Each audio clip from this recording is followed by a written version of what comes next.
세월호가 1년이 되었습니다.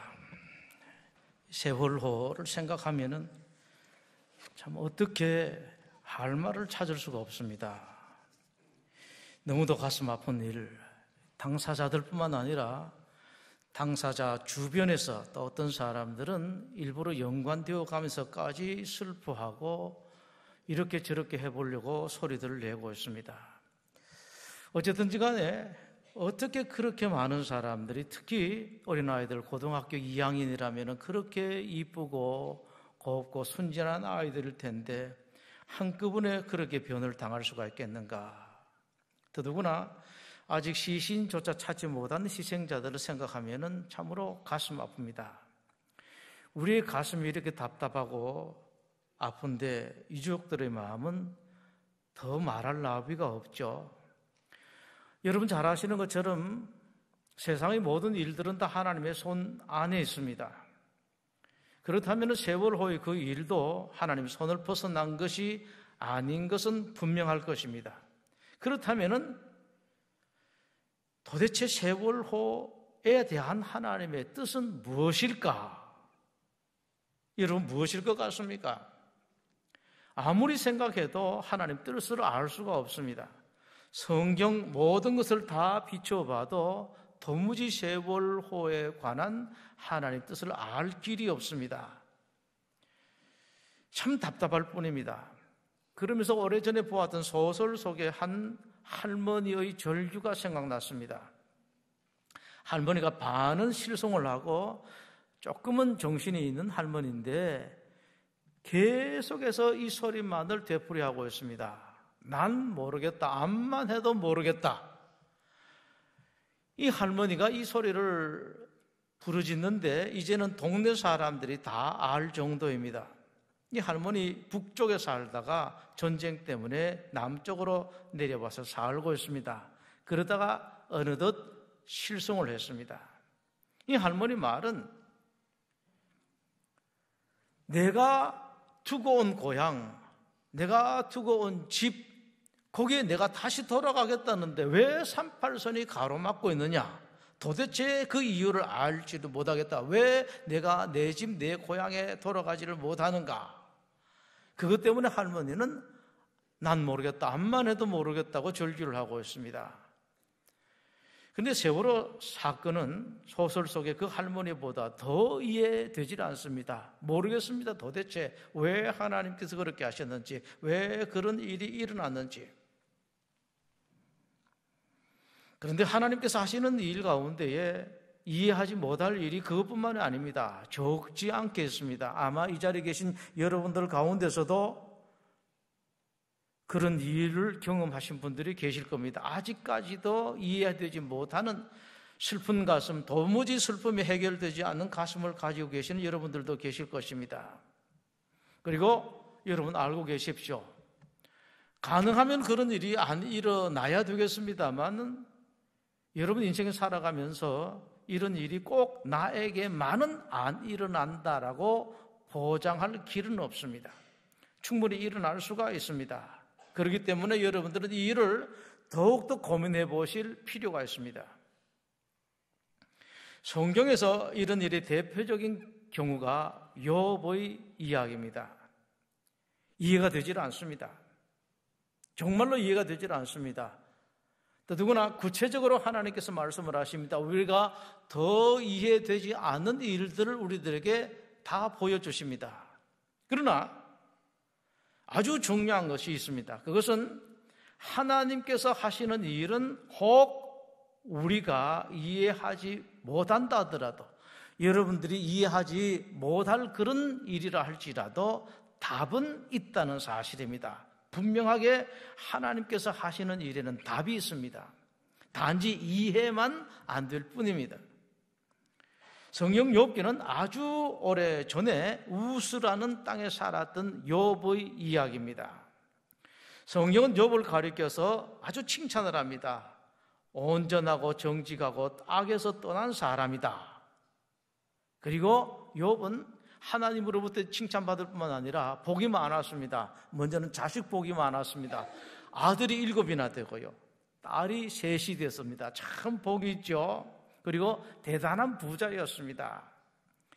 양이 7,000마리나 되고 낙타가 3,000마리가 되고 소가 500마리, 나귀가 500마리나 되었습니다. 그리고 그 가축들을 다 치려고 그러면 수많은 하인들이 있어야 되는데 종들도 많이 있는 정말로 복 있는 사람, 하나님으로부터 칭찬받는 그런 사람이었습니다. 욥이 어느 정도 하나님 앞에 아름다운 사람인가 하는 것을 보여주는 일이 있습니다. 이 자식들이 10명이 되다 보니까 그 자식들이 잔치를 자주 합니다. 어떤 때는 이 아들이, 어떤 때는 저 딸이 잔치를 하는데, 잔치를 하고 나면은 욥은 반드시 그 자식들을 위해서 대신 하나님께 제사를 드렸습니다. 제사를 드린 까닭은 잔치 때 혹시라도 저 아이들이 하나님께 무슨 죄를 지었을까 싶어서 대신 자기가 회개하는 제사를 드렸습니다. 이 정도였었습니다. 이 정도였으니 자기 자신을 위해서는 오죽했겠습니까, 여러분? 얼마나 경건하게, 얼마나 거룩하게 살았겠습니까? 그래서 성경은 욥을 가리켜서 이렇게 말씀을 합니다. 동방 사람 중에 가장 훌륭한 사람이었다. 그리고 욥의 행위가 항상 이러하였더라라고 말씀을 합니다. 하나님께서 욥을 얼마나 좋아하시는지 그대로 성경을 보면 느낄 수가 있습니다. 이처럼 욥을 사랑하시는 하나님께서 어느 날 하나님 곁에 온 사탄에게 말을 겁니다. 사탄 너 어디 갔다 왔느냐? 라고 물으시니까 사탄이 대답을 하죠. 세상 여기저기 돌아서 왔습니다. 이 정도에서 끝냈으면 좋겠는데요. 하나님이 욥의 말을 꺼냅니다. 정말로 자랑하고 싶었던가 봐요. 입이 근질근질해가지고 꼭 저 욥을 자랑하고 싶은데 이 마침 사탄 보고도 하나님 자랑하시는 것입니다. 내 종 욥을 잘 보았느냐? 그같이 온전하고 정직하고 나를 경외하는 사람은 세상에 없단다라고 하나님께서 자랑을 하셨습니다. 그런데요, 사탄은 무슨 일이든지 좋게 말하는 법이 없어요. 좋게 보는 법이 없습니다. 그리고 일을 좋게 만드는 법이 없습니다. 반드시 일에 대해서도 사람에 대해서도 안 좋게 말을 하고요. 결국은 보면은 안 좋게 또 만들어갑니다. 혹 사람들 가운데 욥을 닮은 그런 사람들이 있어요. 사람에 대해서 안 좋게 말을 하고 일에 대해서 안 좋게 생각하고 부정적으로 말하는 사람이 있습니다. 어쩌다가 그런 사람도 사람에 대해서 긍정적인 것처럼 이렇게 말을 하는데 끝내 보면은 이렇게 말합니다. 그런데 라고 해가지고 앞에 말했던 칭찬했던 것은 전부 다 서론인 것을 보여주는 그런 사람들이 있습니다. 오늘 본문을 보면서 여러분들은 그렇게 하지 마십시오. 사탄이 따로 있는 것이 아니라 여러분들은 천사 같다가도 어느 순간 자칫 잘못하면은 사탄에게 함몰되어 버립니다. 사탄을 닮아가고 결국은 보면은 그것이 따로 사탄의 도구가 아니라 바로 사탄인 것을 우리가 볼 수가 있습니다. 이 좋게 말할 줄 모르고 좋게 볼 줄 모르는 사탄이 하나님의 그 말에 대해서 이렇게 말합니다. 아이고 하나님, 그건 하나님께서 욥에게 복을 주시니까 그렇지 하나님께 주신 복을 빼앗아 보십시오. 여기 당장 하나님께 등 돌리고 하나님께 온갖 못된 말을 다 할 것입니다 라고 이렇게 말합니다. 그랬더니만요, 하나님께서 그만두시면 되는데 이렇게 말씀을 하세요. 좋다, 너 마음대로 욥에게 한번 해봐라. 너가 욥을 잘못 봤는지 한번 해보자. 다만 욥의 몸에만은 손대지 말라고 말씀을 하십니다. 근데 이게 이해가 안 돼요. 하나님께서 왜 사탄에게 그렇게 말씀하셨는가 이해가 되질 않습니다. 하나님 사탄은 아십니다. 저놈이 얼마나 못된 일이고 믿는 사람, 정직한 사람, 선한 사람, 바른 사람을 어떻게 하든지 간에 괴롭히려고 하는 그런 존재인 것을 뻔히 아시면서도 하나님께서 그렇게 말씀하신 것, 이게 이해가 되질 않습니다. 왜 그런 거 허락하시는가라는 겁니다. 그렇지 않아도 사탄은 욥을 한번 흔들어보고 저게 정말로 제대로 못 믿게 하려고 어떻게 하든지 간에 그 방해하려고 하나님 가까이 있는 것을 떼내려고 모든 계획을 다 세우고 있는 사탄에게 왜 하나님께서 그렇게 하시는지 모르겠습니다. 기왕 하나님께서 욥을 자랑하셨더라면 차라리 이렇게 말씀하신 것이 좋았을 텐데요. 너 사탄, 다른 사람은 혹시 몰라도 욥에게만큼은 절대로 어떤 일이 있어도 손을 대면 안 된다라고 말씀해 주실 것이지 왜 하나님께서 이렇게 허락을 하셨는가 정말로 이해가 되질 않습니다. 이 하나님의 허락을 받고 나는데 사탄이 신이 났습니다. 어떻게 하든지 간에 욥을 흔들어 보고 싶었습니다. 욥이 꼭 왼수 같았습니다. 저 원수 같은 욥, 저렇게 바르게 살아가는 욥 한번 내가 기어이 무너뜨려야 되겠다라고 생각하고 있었는데 하나님께서 그렇게까지 말씀하시니까 얼마나 신이 났습니까? 사탄이 시작합니다. 첫 번째 칩니다. 욥이 집에 식사를 하고 있는데 하인이 달려와서 얼굴이 새파랗게 돼서 보고를 합니다. 주인님, 스바 강도들이 쳐들어왔습니다. 소와 나귀들을 다 빼앗고 치던 종들을 다 죽였습니다. 욥의 큰 재산이었던 소 500마리, 나귀 500마리가 다 한꺼번에 없어지고 말았습니다. 치던 종들도 죽고 말았습니다. 그 말이 떨어지기도 전에 두 번째 하인이 쫓아와서 죽을 얼굴을 하고 욥에게 말합니다. 주인님, 큰일 났습니다. 하늘에서 벼락이 떨어져서 양과 양을 치던 종들이 다 죽었습니다. 양 7,000마리입니다. 욥의 재산의 거의 대부분 다예요. 한꺼번에 없어지고 말았습니다.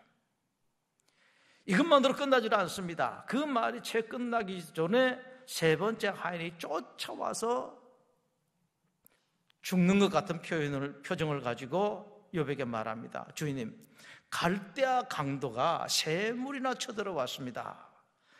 낙타들을 다 빼앗아 버리고 낙타를 치던 종들을 다 죽였습니다.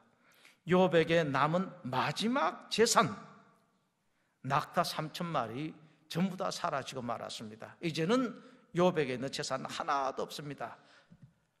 빈털터리가 되고 말았습니다. 그런데 이것으로 끝나지는 않습니다. 그 말이 채 끝나기도 전에 네 번째 하인이 쫓아와서 완전히 숨이 끊어지는 것 같습니다. 주님의 자녀분들 10명이 다 모여서 한꺼번에 식사를 하고 있는데 태풍이 불어와서 집이 무너져서 자녀분들 10명이 전부 다 한꺼번에 참변을 당하고 말았습니다. 해도 너무했습니다. 세월호의 그 비극이 한꺼번에 욥에게 다 쏟아진 것 같습니다. 이럴 수가 있습니까, 여러분? 여러분들이 아무리 큰 고통을 당하셔도 욥의 이 같은 고통을 당하신 분들은 없을 것입니다. 그야말로 천천병력이고 하늘이 무너지는 것 같은 그런 일이었었습니다. 욥이 죽지 않고 살아남은 것이 정말로 큰 일인 것 같습니다. 이 참담한 순간 이제 우리는 욥을 봅니다. 하나님께서 욥을 그렇게 자랑하시고 그렇게 칭찬하셨는데 그렇게 하나님을 경유하는 경건한 사람, 바른 사람, 이런 사람인 욥은 이런 경우에 어떻게 대처를 했는가? 이것은 여러분들에게 대단히 중요한 가르침을 주십니다. 그리고 오늘의 이 시대에 있어서 일어난 일에 대해서 하나님의 크다란 가르침이 있습니다. 욥은 그 비통한 소식을 접하고 맨 처음에 한 것이 옷을 찢습니다. 그리고 머리털을 다 밉니다. 그 다음에 땅에 엎드려서 하나님께 예배 드렸다라고 성경은 말씀을 합니다. 욥은 그 비통한 소식을 접하고 그 슬픔을 다른 어떤 것으로 표현하지는 못하고 몸으로서 표현했습니다. 머리를 다 밀고 옷을 찢었습니다. 도무지 어떤 것으로 표현할 수가 없었다라는 것을 성경은 보여주고 있습니다. 그러나 욥은 그 슬픈 소식, 그 비통한 소식, 정말로 하늘을 다른 사람들, 이 사람 저 사람 원망할 만한 그런 소식에 결코 불만을 터뜨리거나 원망하지 않았습니다. 누구의 탓을 돌리지를 않았습니다. 욥이 땅에 엎드려 하나님께 예배 드렸다라는 그 말씀은 그 모든 것을 다 자신의 탓으로 돌렸다라는 그런 말씀입니다. 하나님께 엎드려서 예배했다는 말을 직역하면 이렇습니다. 엎드려 절했다라는 것입니다. 하나님, 이건 전적으로 저의 탓입니다. 제 잘못입니다. 저는 하나님께서 하신 일을 그냥 그대로 받아들입니다. 여러분 한번 생각을 해보십시오. 욥이 무슨 탓이 있습니까? 무엇을 잘못했습니까? 그럼에도 불구하고 욥은 이것은 저의 탓입니다. 제 잘못입니다 하고 머리털을 밀고 옷을 찢어가면서 하나님 앞에 엎드려서 절을 합니다. 욥을 잘 보십시오, 여러분. 바보 같은 사람이어서 이렇게 한 것이 아닙니다. 욥도 그런 재산을 가질 만큼 대단한 사람이었었습니다. 이어서 욥은 입으로 고백을 합니다. 21절의 말씀입니다. 내가 못해서 알몸으로 나와 싸운 적 또한 알몸이 그리로 돌아가올지라. 주신 이도 여호와시오 거두신 이도 여호와시오니 여호와의 이름이 찬송을 받으실 진이다 라고 고백을 합니다. 조금 전까지 욥은 소극적으로 하나님 말씀을 받아들였습니다. 소극적인 자아였었습니다. 제 잘못입니다. 저는 받아들입니다. 이제는 그것을 뛰어넘어서 적극적인 자세로 하나님을 대합니다. 하나님을 찬양한 것입니다. 여러분 아실 것은 이때의 욥이 하나님을 찬양한 것은 자기가 당한 그 끔찍한 일에 대해서 하나님께 감사드린 것이 아니었습니다. 그건 아닙니다. 어느 인간이 그럴 수가 있겠습니까? 욥이 그렇게 하나님을 찬양한 것은 이런 말씀입니다. 하나님께서 어떤 일을 하셨든지 비록 그 일이 나에게는 죽음과 같은 아픔, 그 무엇과도 비교할 수 없는 아픔이고 슬픔이고 비극이라 할지라도 나는 그러나 하나님을 찬양합니다 라는 그런 고백입니다. 욥의 심정을 이 말을 통해서 조금 더 자세하게 헤아려 보면은 욥의 그 찬양은 이런 말입니다. 하나님, 이 일은 나에게 있어서 너무도 슬픈 일이고 너무도 고통스러운 일입니다. 나는 하나님께서 왜 이런 일을 하셨는지 모르겠습니다. 왜 저에게 이런 일을 하나님께서 허락하셨는지 모르겠습니다. 그러나 하나님, 내가 슬프든지 왜 그런 일이 나에게 일어났는지 그 까닭을 알지 못한다 할지라도 내가 분명하게 아는 것은 있습니다. 그것은 하나님은 옳으시다라는 것입니다. 하나님은 선하시다라는 것입니다. 항상 하나님은 선한 일을 하고 항상 옳은 일을 하시고 나에게도 항상 그랬습니다. 일에 있어서도 마찬가지로 하나님께서 나에게 하신 그것은 옳은 일입니다. 하나님이 선하신 일입니다 라는 그런 말씀입니다. 하나님 신뢰합니다. 나는 하나님을 믿습니다라는 것입니다. 그리고 하나님께 감사를 합니다. 여러분 잘 아십시오. 어떤 큰일이 있을 때, 아픈 일이 있을 때, 고통스러운 일이 있을 때, 원통한 일이 있을 때, 분노가 여러분을 지배하는 그런 일이 있을 때에 원망이나 분노는 다른 사람의 탓을 돌리는 것은 결코 슬픔이나 비극 그리고 분노를 해결하지를 못합니다. 도리어 분노와 슬픔 그리고 고통을 더 키웁니다. 여러분, 원망할수록 분노할수록 다른 사람에게 탓을 돌릴수록 여러분들의 비극은 더 큰 비극이 되고 여러분의 슬픔은 더 깊은 슬픔이 됩니다. 이런 어리석은 일은 하지 마십시오. 우선은 보면은 내가 다른 사람 탓하면은 내 속에 있는 슬픔이 좀 적어질 것 같습니다. 그렇지가 않습니다. 더 깊어져요. 더 밑으로 내려가게 됩니다. 내가 분노하게 되게 되면 우선은 내 속이 풀리는 것 같습니다. 그렇지가 않습니다, 여러분.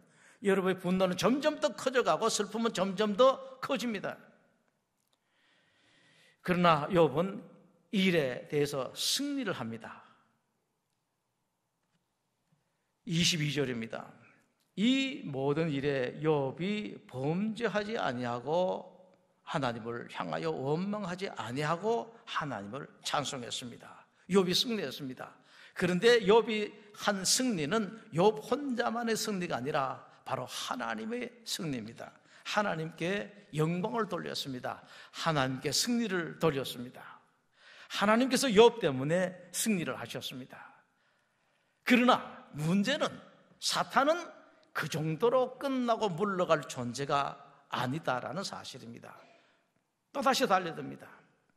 하나님께서 이번에는 제발 안 그렇게 해 주셨으면 좋겠는데 또다시 사탄에게 욥의 말을 꺼내십니다. 2장 3절입니다.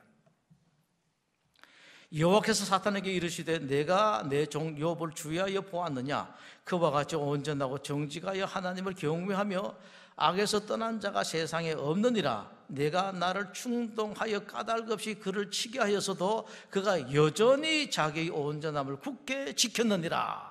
하나님께 말씀을 하십니다. 그런데 여러분, 사탄이 하나님이 이 말씀을 들으면 곧 물러갈 것 같습니까? 그렇지가 않습니다. 절대로 사탄은 그런 존재가 아니고, 그런데 더 우리가 놀라운 것은 하나님께서 그렇지 않을 존재다라는 것을 아십니다. 사탄이 어떤 존재라는 것을 아십니다. 또 말씀을 꺼내게 되면 절대로 물러나지 않고 또 하나님 말씀 붙들고 늘어질 사탄이라는 것을 뻔히 아시면서도 하나님께서 말씀을 꺼내신 것입니다. 이게 이해가 안 돼요. 왜 그렇게 하시는가? 2장 4절입니다. 사탄이 여호와께 대답하여 이르되 가죽으로 가죽을 바꾸오니 사람이 그의 모든 소유물로 자기 생명을 바꾸올지라. 이제 주의 손을 펴서 그의 뼈와 살을 씻어서 그리하시면 틀림없이 주를 향하여 욕하지 않겠나이까. 몸이 성하니까 그렇지, 몸이 병들고 몸이 힘들고 하면은 아무리 욥이라도 절대로 하나님 찬송하지 아니하고 하나님 곁에 있지 아니하고 등 돌리고 떠나고 하나님 원망하고 하나님 욕할 것입니다 라고 말합니다. 그랬더니만 하나님께서는 그만 좀 이제는 두시면 될 텐데, 또 하나님께서 2장 6절입니다.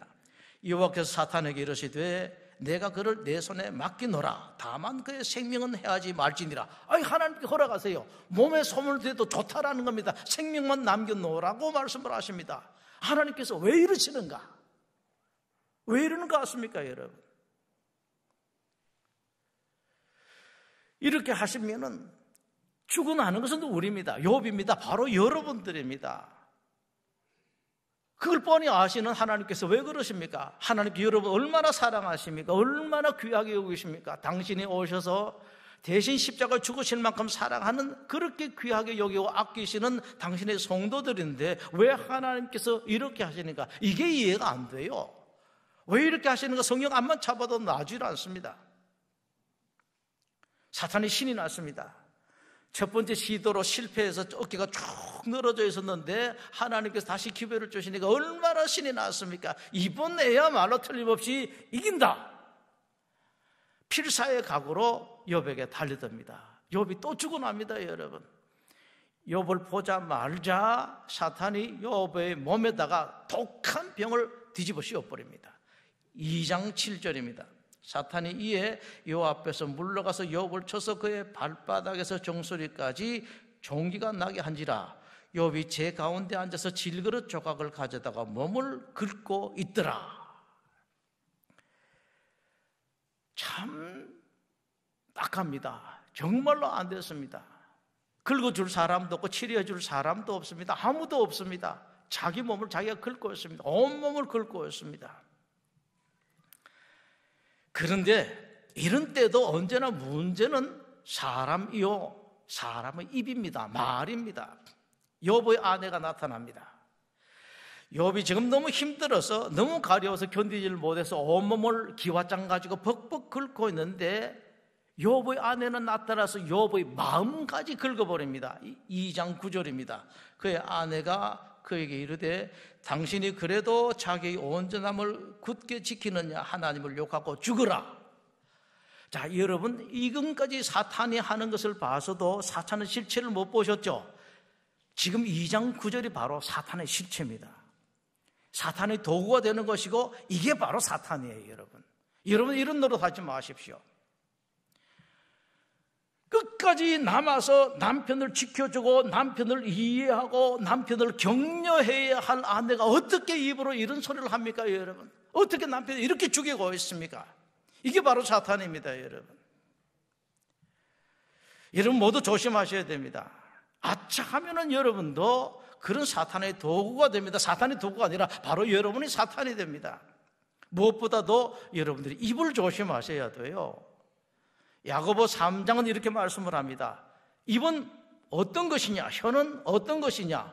온 몸을 더럽히고 삶의 수레바퀴를 불사르는 것이다.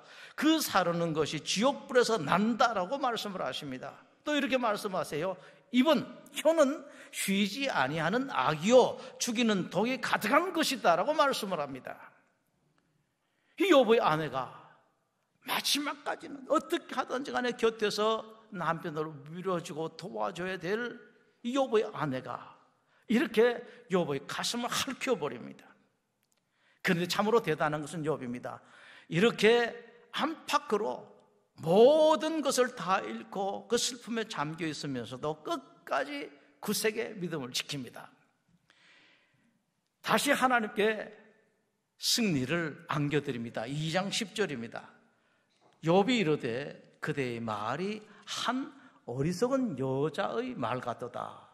우리가 하나님께 복을 받았은즉 화도 받지 아니하겠느냐 하고 이 모든 일에 욥이 입술로 범죄하지 아니하니라. 입을 참 지켰습니다. 그렇습니다, 여러분. 입을 잘 지키세요. 여러분의 일에 대해서도, 다른 사람의 일에 대해서도, 국가적인 일에 대해서도, 이 사회적인 일에 대해서도 여러분 입을 잘 지키십시오. 그렇게만 하면 여러분 반은 승리를 한 것입니다. 자, 이제 욥의 완전한 승리로 끝나는 것 같았습니다. 그러나 아닙니다. 방심하지 마십시오. 사탄은 그렇게 물러가지를 않습니다. 끝난 것처럼 보입니다. 욥의 친구들이 찾아옵니다. 욥의 그 처참한 모습을 보고 비통해합니다. 2장 11절입니다. 그때에 욥의 친구 세 사람이 이 모든 재앙이 그에게 내렸다 함을 듣고 각각 자기 지역에서부터 이르렀으니 이런 세 친구들이 욥을 위문하고 위로하려 하여 서로 약속하고 오더니 눈을 들어 멀리 보매 그가 욥인 줄 알기 어렵게 되었으므로 그들이 일제히 소리질러 울며 각각 자기 고도 찢고 하늘을 향하여 티끌을 날려 자기 머리에 뿌리고 밤낮 7일 동안 그와 함께 땅에 앉았으나 욥의 고통이 심함을 보므로 그에게 한마디도 말하는 자가 없었더라. 욥의 친구들이 참 잘합니다, 여러분. 이게 바로 위로예요. 특히 잘한 것은 욥과 함께 땅바닥에 퍽 주저앉아서 있었던 것, 그것도 7일 밤과 낮을 함께 있었던 것이고요. 거기다가 욥의 친구들이 더 잘한 것은 7일 동안 밤낮 함께 있으면서도 한마디 말도 안 한 것입니다, 여러분. 이거 최고의 위로예요. 여러분 혹시 가깝다고, 혹시 여러분들이 말 잘한다고 말하는 것 절대로 잘하는 것이 아닙니다, 여러분. 오히려 그것 때문에 상처를 받습니다. 그것 때문에 그의 가슴이 더 무너지고 그가 더 죽어갑니다. 이럴 때일수록 여러분들은 가능하면 입을 다물고 그저 묵묵하게 슬픔을 함께하는 것입니다. 이것이 참된 위로입니다. 자, 7일 동안 참 잘했습니다. 7일이 지나고 난 뒤에 그만 일이 벌어지고 맙니다. 욥이 입을 열고 말았습니다. 욥도 입을 안 열었어야 되는데요. 아무리 자기가 힘들고 한다 하더라도 입을 안 열었어야 됩니다. 입 열면은요, 자기가 더 힘들어져요. 3장 1절입니다. 그 후에 욥이 입을 열어 자기 생애를 저주하니라. 욥이 입을 열어 이르되 내가 낱날이 멸망하였더라면 산의 아이를 비웠다 하던 그 밤도 멸망하였더라면 그날이 캄캄하였더라면 하나님 위에서 돌아보지 않으셨더라면 빛도 그날을 비추지 않았더라면 좋을 것인데 태어나지 않았더라면 차라리 죽었으면 좋았을 것인데 욥도 입을 열지 않았으면 좋았을 것입니다만 그러나 우리는 욥을 이해해야 돼요. 그렇게 극한 슬픔을 당한 사람이 무슨 소리를 못하겠습니까, 여러분? 누가 그 고통, 그 슬픔을 이길 수가 있겠습니까? 물론 당사자도 한계가 있는 것은 알아야 돼요. 아무리 힘들어도 이것이 자기를 괴롭히고 더 슬프게 만들고 나라를 시끄럽게 하고 주변을 시끄럽게 하고 가정을 어렵게 만듭니다. 당사자도 가능하면 입을 열지 않는 것이 좋았습니다. 그런데 문제가 여기에 그치질 않습니다. 자, 입을 열었습니다. 욥이 입을 여니까 친구들이 욥의 그 말에 대해서 지금까지 참고 있다가 친구들도 말하기 시작합니다. 이 친구 말하고 저 친구 말하고 또 다른 친구가 말을 합니다. 지금까지 욥을 잘 위로해 주었던 친구들, 위로한다고 와서 위로를 잘해 주던 친구들이 그만 실수를 하고 죄를 짓고 맙니다. 욥이 말하고 친구들이 말하고 욥이 말하고 친구들이 말하고 끊임없이 말의 공방이 계속이 됩니다. 말의 전쟁이 끝도 없이 이어집니다. 그런데 성경을 보면은 오늘 이 3장 이후에부터 욥의 말이 끝나고 난 뒤에 욥의 친구들이 계속해서 말하는데 이것이 어디까지 이루어지는 거 아닙니까? 38장까지 이어집니다. 계속해서 이 말씀들이 이어지고 있습니다. 언제 이 공방이 끝나나 이러다가 싸우다가 말만 하다가 끝날 것만 같은 이럴 때에 드디어 하나님께 등장을 하십니다. 등장을 하셔가지고요, 욥을 향해서 하나님께서 말씀하시는데 무섭게 야단을 치십니다. 잠깐 한마디 두 마디만 하시는 것이 아니라 얼마나 길게 무섭게 말씀하시는지 모릅니다. 우리 38장 보시겠습니다. 38장 1절에 그때 여호와께서 폭풍우 가운데서 욥에게 말씀하여 이르시되 무지한 말로 세상을 생각을 어둡게 하는 자가 누구냐? 너는 대장부처럼 혈의를 묻고 내가 네게 묻는 것을 대답할지니라. 내가 땅의 기초를 놓을 때에 내가 어디 있었느냐? 내가 깨달아야 알았거든 말할지니라 하면서 계속해서 오래 말씀하십니다. 얼마나 야단치시는지 모릅니다. 한마디로 말씀하면 이런 것입니다. 욥, 너 웬 말이 그렇게 많으냐? 내가 너 당한 슬픔은 내가 안다. 그렇지만 그런 슬픔을 당했다고 이렇게 말이 많으냐? 네가 뭘 안다고 그렇게 떠들어대느냐? 하나님께서 야단을 치십니다. 하나님 말씀을 그 다 듣고 난 뒤에 지금까지 자기는 적어도 나는 이 정도로 표현할 수 있었다, 나는 이 정도로 말할 수 있었다 하던 욥이 드디어 깨닫습니다. 아, 내가 잘못했구나. 하나님 말씀 듣고서야 깨닫게 됩니다. 하나님 앞 엎드립니다. 하나님 잘못했습니다. 내가 크게 잘못했습니다. 큰 실수를 했습니다. 42장을 보겠습니다. 42장. 이렇게 야단맞고 난 뒤에 이제 욥이 드디어 알고 깨닫습니다. 42장 1절에 욥이 여호와께 대답하여 이르되 주께서는 못하실 일이 없사오며 무슨 계획이든지 못 이루실 것이 없는 줄 아오니 무지한 말로 이치를 가리는 자가 누굽니까? 바로 나였습니다. 나는 깨닫지도 못한 일을 말하였고 스스로 알 수도 없고 헤아리기도 어려운 일을 말하였나이다 라고 말합니다. 욥이 알아요. 여러분 그렇습니다. 말을 하다가 보면은요, 한마디 두 마디 때는 그럭저럭 괜찮을 것 같은데 그게 넘어가게 되면은 자기도 무슨 말을 하는지 몰라요. 말이란 게 그렇습니다, 여러분. 5절입니다. 내가 주께 대하여 귀로 듣기만 하였사오나 이제는 눈으로 주를 배움나이다. 확실하게 보니까 이제는 알았다라는 겁니다. 우리 인간이 그렇습니다. 우리는 무지합니다. 배워봐야 그게 그겁니다. 알아봐야 그게 그겁니다. 경험해봤어야 그게 그거예요. 6절에 그러므로 내가 스스로 거두어드리고 티끌과 제 가운데서 회개합니다. 욥과 친구들의 논쟁에 하나님께서 욥의 친구들의 손을 들어줘서 판정을 해주신 것 같습니다. 그러나 최종 하나님의 판정은 그게 아니었었습니다. 정반대였습니다.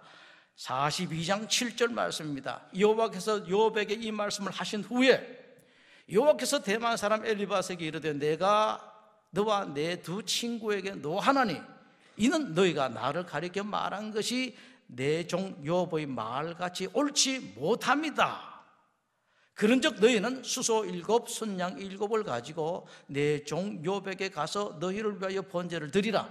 내 종 욥이 너희를 위하여 기도할 것인즉 내가 그를 기쁘게 받으리니 너희가 우매한 만큼 너희에게 갚지 아니하리라. 이는 너희가 나를 가리켜 말한 것이 내 종 욥의 말같이 옳지 못함이라. 이제 마지막 판정이 내려왔습니다. 욥의 친구들이 욥보다 더 잘못했다고 말씀을 합니다. 그런데 여러분, 이제 앞으로 여러분들 보십시오. 보신 분들도 계실 것입니다. 아무리 성경을 봐도, 아무리 뒤집어 봐도 욥의 친구들이 욥보다도 잘못한 것이 없어요. 하나님께 다 보여주셨습니다. 우리 보고 보라고 말씀을 하시면서 우리가 보고 난 뒤에 평가해 보면 그렇습니다. 더 잘하지는 혹시 못했다 하더라도 욥보다도 더 잘못한 것은 없습니다. 그럼에도 불구하고 하나님께서는 말씀을 하십니다. 욥에게 그렇게 야단, 무섭게 야단, 길게 야단 치시고 난 뒤에 욥의 친구들이 너희들이 더 잘못했다라고 말씀을 하세요. 여러분, 여기서 무엇을 볼 수가 있습니까? 이게 하나님의 답입니다. 그러나 이 답은 머리로서는 알 수가 없습니다. 가슴으로 느낄 수가 있습니다. 아, 이것이구나. 여러분들도 이 나라의 이 일에, 작금에 벌어진 이 일에 대해서 혹시라도 여러분 개인적으로 일어난 일들에 대해서 가슴으로 답을 받으실 수 있기를 바랍니다. 억장이 무너지고 나라가 뒤집을 것 같은 그러한 일에, 여러분 가슴이 찢어질 것 같은 그러한 슬픈 일이 있을 때, 가슴 아픈 일이 있고 분통 터지고 원통한 일이 있을 때 여러분들이 기억하실 말씀이 있습니다. 하나님께 스바냐 1장 7절에서 하신 말씀입니다. 주 여호와 앞에서 잠잠할지어다. 오늘 여러분들과 이 나라에 주시는 말씀이 바로 이 말씀입니다. 주 여호와 앞에서 잠잠할지어다. 기도하겠습니다. 하나님, 말이 너무 많습니다. 우리부터 말이 너무 많았습니다. 너무 잘났었습니다. 정말로 욥을 생각하고 슬픔 당한 사람을 생각한 말이었는지 아니면은 사탄에 휘둘렸는지 우리가 알기는 없습니다만은 말이 많았습니다. 하나님, 우리를 용서하여 주시옵시고 이 나라를 용서하여 주시옵소서. 이 나라의 모든 이들, 특히 하나님의 사람들이 주 앞에서 잠잠한 사람들 되게 하여 주시옵소서. 모두들 잠잠하게 하여 주시옵소서.